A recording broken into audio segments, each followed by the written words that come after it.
புதுச்சேரி உழவர்கரை தொகுதியில் அடிப்படை வசதிகளை செய்து தரக்கோரி 300க்கும் மேற்பட்டோர் வழக்கறிஞர் சசிபாலன் தலைமையில் கண்டன ஆர்ப்பாட்டத்தில் ஈடுபட்டனர்.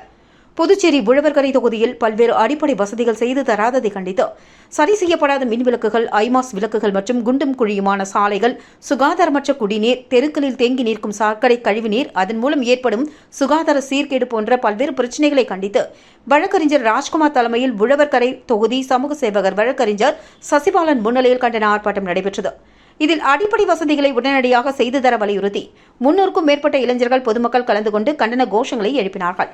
இதில் கலந்து கொண்டு பேசிய வழக்கறிஞர் சசிபாலன், இதனால் வரை மக்களின் தேவைகளை பூர்த்தி செய்யாமல் இருந்துவிட்டு தேர்தல் நேரத்தில் வாக்கு கேட்க வராதீர்கள்.